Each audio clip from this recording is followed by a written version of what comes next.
أشهد أن لا إله إلا الله وحده لا شريك له وأشهد أن محمدا عبده ورسوله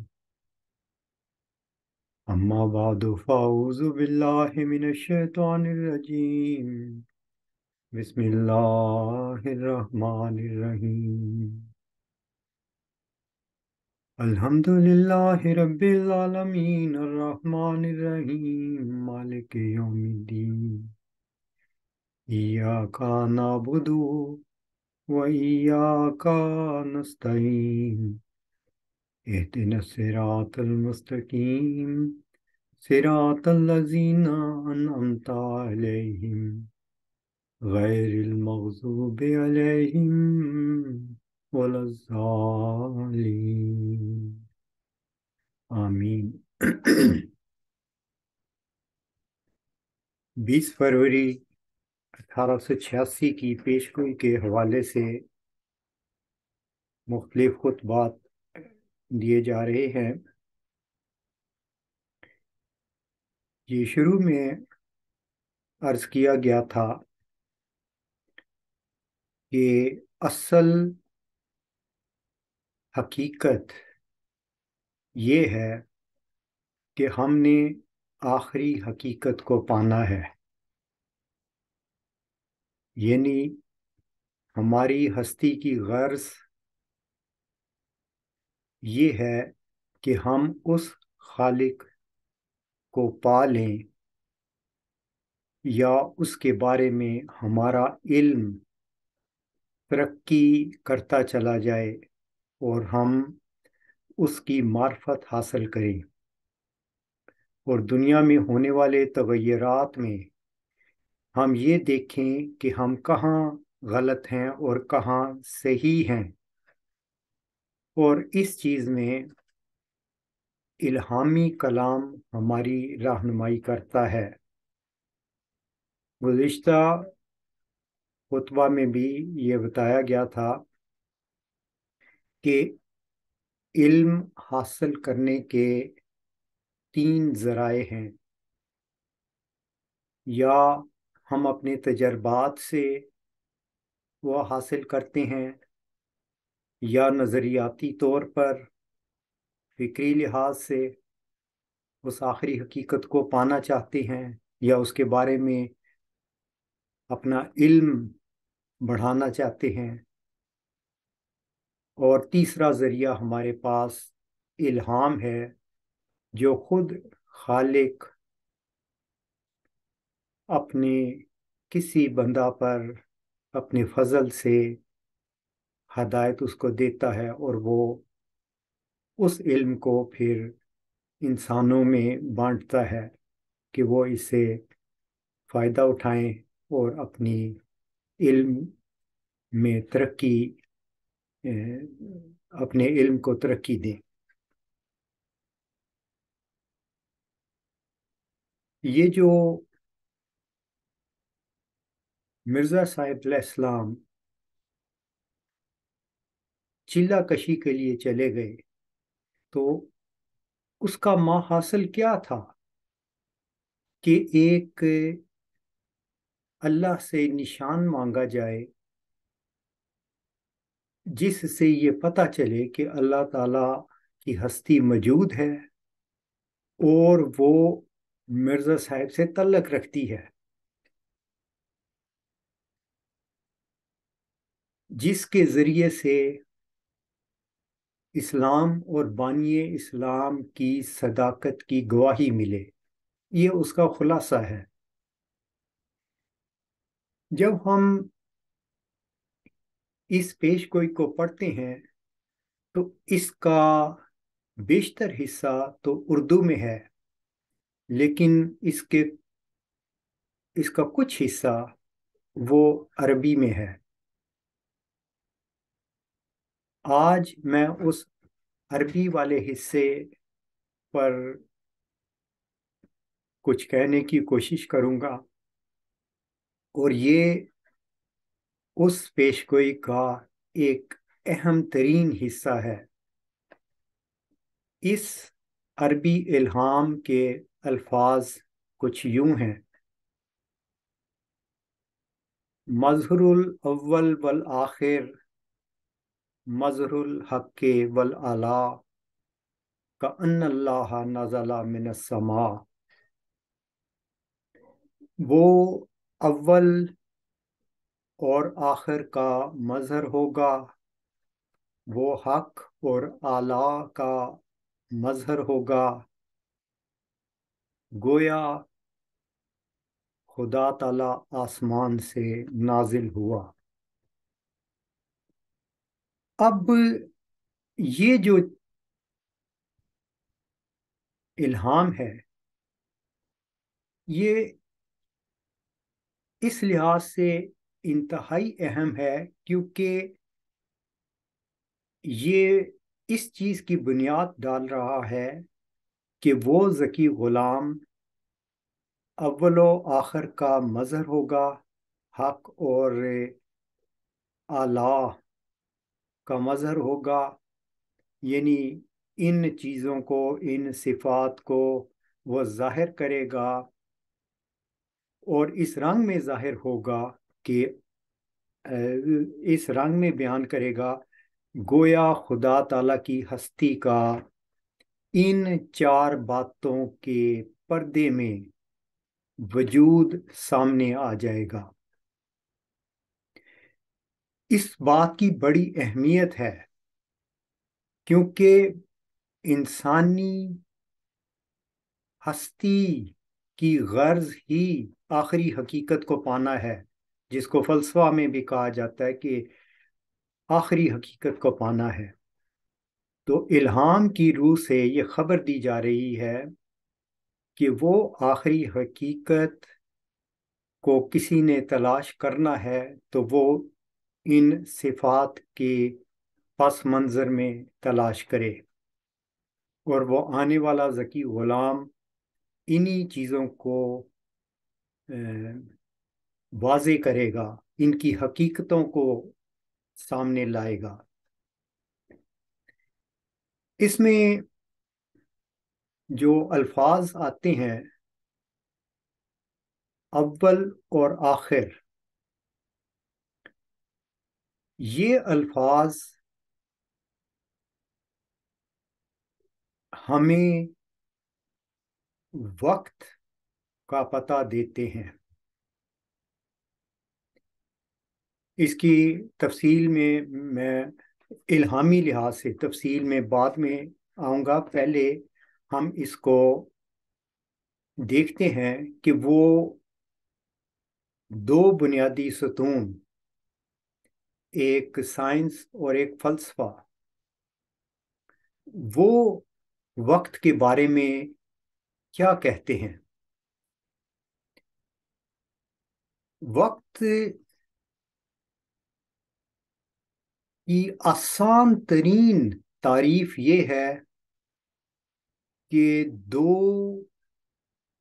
واقعات کے مابین دورانیہ وقت کہلاتا ہے۔ The duration between two events is called time۔ یہ آسان ترین ڈیفینیشن ہے اس کی۔ اب اس کی وضاحت کے لیے بہت کچھ کہا جا سکتا ہے، اور ہم میں سے ہر کوئی اس کا مشاہدہ اور احساس کرتا ہے۔ ٹو ایونٹس کیا ہو سکتے ہیں؟ ٹو ایونٹس یہ ہو سکتے ہیں کہ کائنات کا آغاز ایک ایونٹ اور اس کا انجام ایک ایونٹ۔ تو یہ پوری کائنات کی پیدائش اور اس کی فنا تک کا احاطہ کرتا ہے۔ بہت بڑا سکیل ہے یہ، اور اسی طرح یہ انتہائی مختصر ترین دورانیہ کا بھی احاطہ کرتا ہے کہ مثلاً ایک تجربے میں کوئی